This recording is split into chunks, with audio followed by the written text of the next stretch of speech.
I only started this because I'm left-handed. And so I learned a long, long time ago that buying a knife is right-handed, and so you get into the left and you just say, I'm a village idiot, I can't cut bugs, so it's someone else. You've got the skill, I haven't. Then I find out you're a right-hander and you're using a right-handed knife. So of course things are dead easy for you. And I've had, at one stage I had a very nice woman give me a big hug and a kiss. She never knew about it. She rang me up. She wanted to do micro quandongs. And I'm talking about grafting material this big, this tall. And I said, look, I didn't know. Bring your stuff over and we'll have a look at it in the workshop. And she started off like me, left-handed. And she said, can I try this? And she was obviously stressed. And we had a look at it, and I said, is this your knife? And she said, yes. I said, it's right-handed.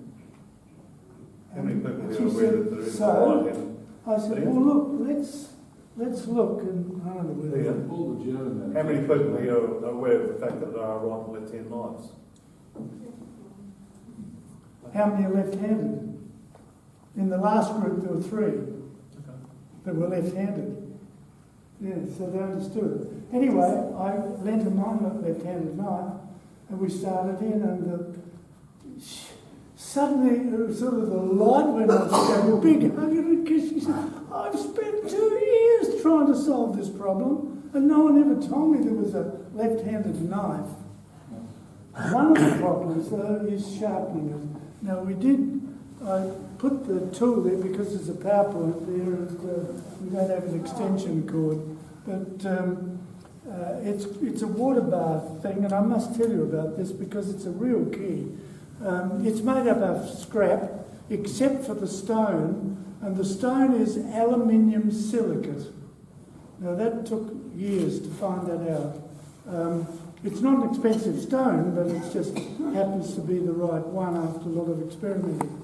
I made that up, and the motor that's in there is from an old copier, the old ones that had the rolls of paper, and then it would come out very powerful to draw the paper up and do the cutter part. It only runs at 75 revs, so it's very slow and powerful. And that I made a water bath, and I've made that two-sided so that I can do left or right-handed knives on that. So when we get them, they're already got a rough, it's obviously a rough curve. That's as blunt as hell. I mean, I could cut myself on it, but you wouldn't use it for propagation, and you certainly wouldn't use it for getting the knife now for this handle, because at the end of the day, this muscle would be absolutely killing you. And so what we do is cut it off so that it's now sitting inside the area. So if it's a woman that rings up and wants a knife, then I ask her delicately, has she got a very small hand or a big hand? Because then I might cut it a little bit more to make it sure that to keep it out of that muscular area. Because if you're doing repetitive budding, that really is a pain. This way then you can manipulate it and move it. It's not causing any trouble. Then comes the point of using the stone, and I use a magnifying light, the normal scientific thing. And that works very well. I can see it actually taking the metal off. It's really good. And at that stage, I can then ask the person, what are you going to do with your tool? What kind of propagation are you going to do? If you're going to go out into the field and start to hack into field trees and peaches, then the angle that you're going to be using is going to be totally different. Probably you should be thinking about grafting anyway. So you wouldn't be using that tool. I'd suggest you get into something that's a little bit thicker and won't bend on you, in which case we'll be talking about possibly grafting. Maybe you're not using the right method. Well, for very, very fine tools, I've finished up having to make my own out of years and years and years ago for a very different purpose. These are hacksaw blades, high tensile, and I just used epoxy. And I made a little block of wood, 2 halves, put the blade in, whack it in, use the grinder, have a knife. It's very flexible and it keeps its edge quite well, and I've sharpened that depth of that angle into a very different shape. And so we have a left and a right-handed tools there. What sort of angle are you using? 15, 25? Sorry? What sort of angle are you grinding down to? 15? I don't grind to the angle, I grind to the purpose. And so I have a whole range, and I don't know what those angles would be, because it's more important to think about if you've got the back end of the face on the knife and you're right-handed, and I've got it the wrong way around, right there. This angle here is not a single angle at all. They've tried to compromise when they make them by just curving it. It's just rounded. It's very, very obviously rounded both sides. So it's a piece of useless junk, except that the blade consistency is very good and it's wooden handled, which means we can cut and hack. And at that stage, what I do is I face the side which is supposed to be flat on that stone, and I have it there in 1 minute. Bang, it's now straight. And now I can start to concentrate for right or left-handed angles.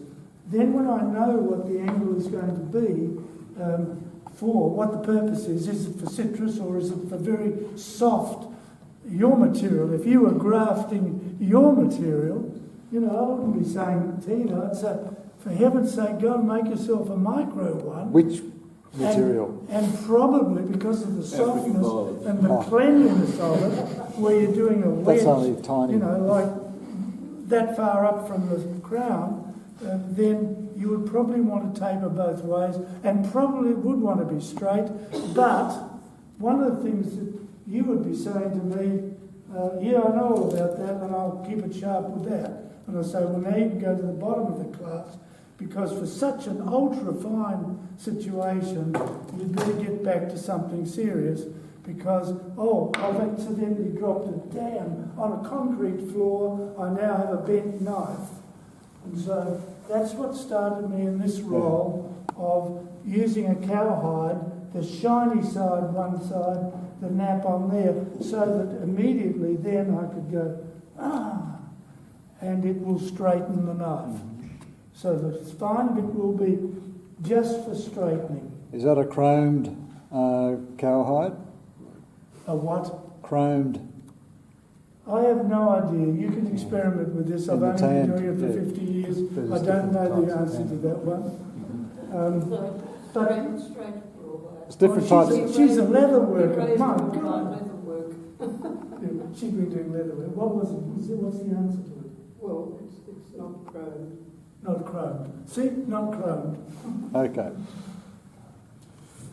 The other side, though, the nap, does sharpen. And when you use it on here, if you put this underneath the light, the magnifying light, it's full of metal. You can see it all glint. This way, then, you can get to keep your knife absolutely sharp. If you do this every 200 or 300 buds or little micrografts or whatever, it just keeps that like that forever, and you're not wearing it out. The amount of metal in there is the combination of the accumulation of about, I don't know, I've had this 20, 30 years. So it's not taking metal out like this does. And how many of you have got oil stones to sharpen your knives? Dear, dear. Well, you can go to the bottom of the class. I like the bottom. You should put that into your museum. Very fun. What about the ceramic? I've got ceramics too, and I've thrown them out. They don't have a surface like this, and if you make them yourself, I mean, I try and encourage people to make their own. I only do it for people that are perhaps lazy or don't have the time. But this is taken me perhaps 20, 30 years or more, And it really is a very simple, safe way of keeping a blade sharp. Okay. Once you've got to that stage, it's a case of using safe techniques, so you can, for all intents and purposes, this is a stick of budwood, or it's something that we're going to put a bud into. And the first thing you notice with a budding knife is there's a curve here, not a sharp point like a grafting knife. There's a heck of a difference. When you're doing fine material, you're only trying to get to the thickness of the bark. And so instead of cutting it, you use your finger as a guide, so always have that finger there, and you can control this. This is very easy to manipulate. Get it right, get it fixed. Now once that's done and you've got your knife there, you can press. You don't cut, and then you just tip.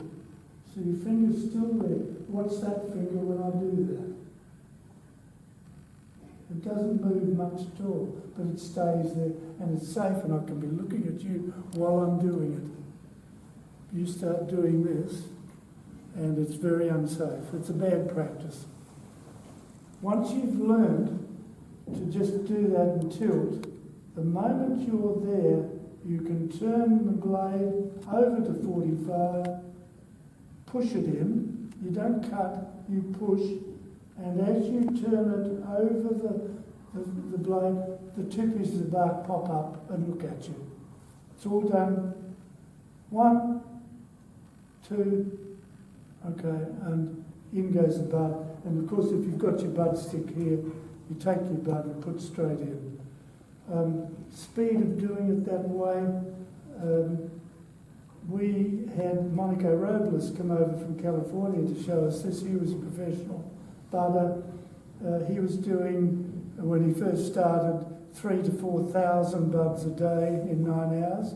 And within 3 or 4 days, he was back to normal, doing 6,000 of those buds a day, with 3 people tying, exhausted at the end of each 9 hours, going home and sleeping from 6 o'clock to be ready for start next day. I thought that was very interesting. It's just a matter of a systematic approach. Now, if you're not in that business where you're doing thousands a day, every day, but you do need to be quite accurate and sensitive, then understanding the angles that you put on this blade for sharpening is important, because round doesn't give you any control when it's new. It's quite uncontrollable. So what we'll do is do the original first angle straight through. That has no durability, so you've got a rough edge, you can feel that. A round edge, a straight edge, and then depending on the person's work, like we're using my friend here as an example, that he's grafting his violets and putting a little piece in a very soft tissue, then the chances are, as I said, the angle for the last bit will be ultra fine, and I'll need a magnifying glass to see that, to be able to put that on. But once I've put it on, and with that, then you don't lose it. If you use your stone, it's not long before you lose it. You say, oh, I've got to throw it out. This is 50 years old. 50 years old, still going well. I don't know how many million buds it's done, but I used to bud 20, 30,000 a year of myself and rebudding, and it went with me all those years, and I steadily cut it down. Good knives, well looked after, last a long, long time. So you should only buy one for your lifetime, really. When you get your tea buds and you put it in and you've tied it with ordinary PVC tape, like that, and I see people using budding knives to cut that off, and that's the quickest way to blunt a knife that you can get. Never cut budding tape, plastic tapes with a budding knife. This is a Stanley tool. You can buy them in any store, but look for Stanley and do not buy a cheap Chinese one, because the blade itself will rattle about both ways, that way and this way. they're useless and unsafe. And I put it in just the one click, but before I do that, there's a rounded edge on that. And that's a key.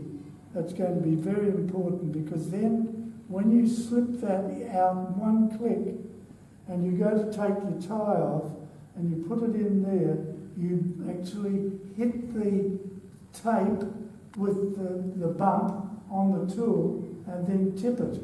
So you've now got control. Finger again, put it in there, tip and zip. And you can control the amount that you cut through to get to the plastic. You shouldn't finish up with a cut on the wood.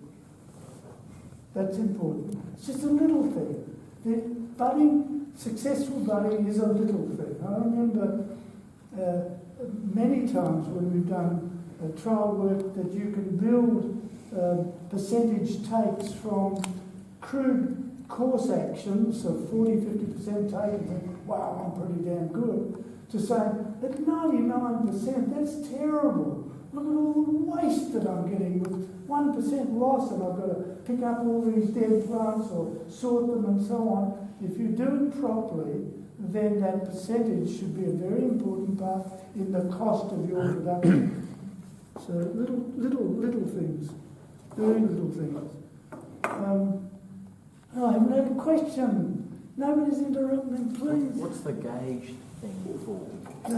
Okay. There is a thought amongst people that if you have a rootstock that big, that you want to get buds for that or propagation material, and you want to know the size. You know, say, oh, well, I can tell that's small. Small's what? Well, actually, small is exactly 5 millimetres in diameter. And you don't need a gauge, but a caliper is very nice. I made my first one out of a piece of cardboard, and the next one out of a piece of wood, and the next one out of a piece of stainless steel. And I made a dozen of them and gave them all away. But they go from 0 to 13 millimetres. And so when you go out to collect budwood, you can go into the tree and just go straight up and say, oh, between 6 and 7. That's the sort of thing you're looking at the stock. So you've now got that in your mind. About 6 to 7. So when you're in the tree, you're looking around, and within minutes, within seconds, doing that, you say, that's the kind of wood I'm looking for.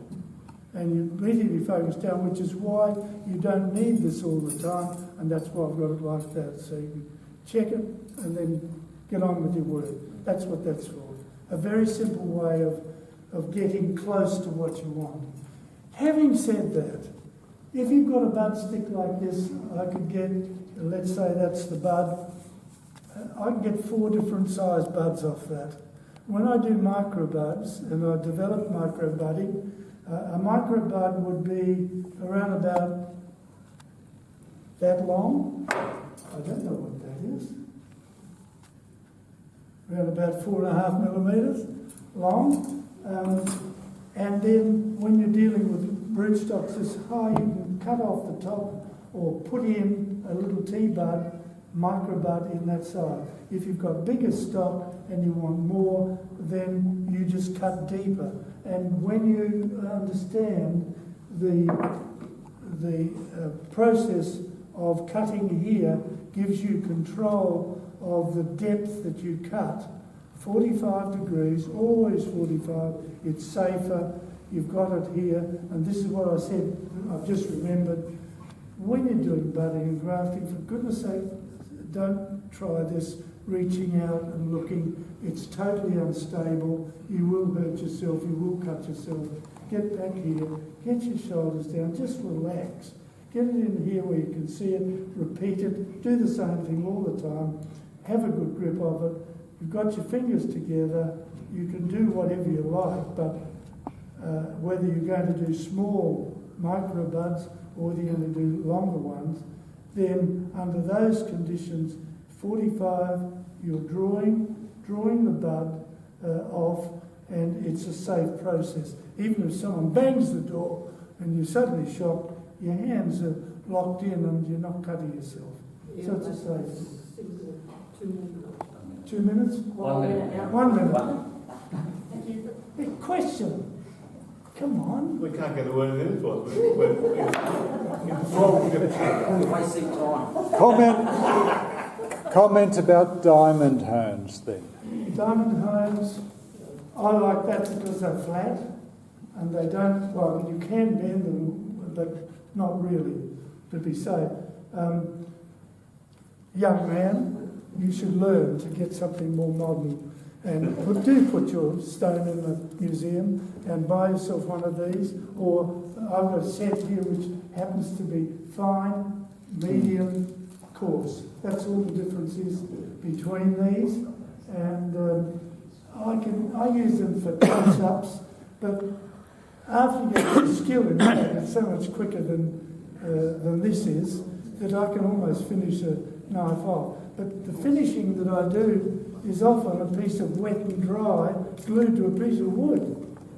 And go past that, and that when you're using water as a lubricant with wet and dry, you can get a very fine finish. And it's important to have fine finishes because when you slide your blade through, if that's nice and shiny and clean, apart from being sterile, then it makes it easier on you for the rest of the day. Thanks, Liam. Thank you. Thank you.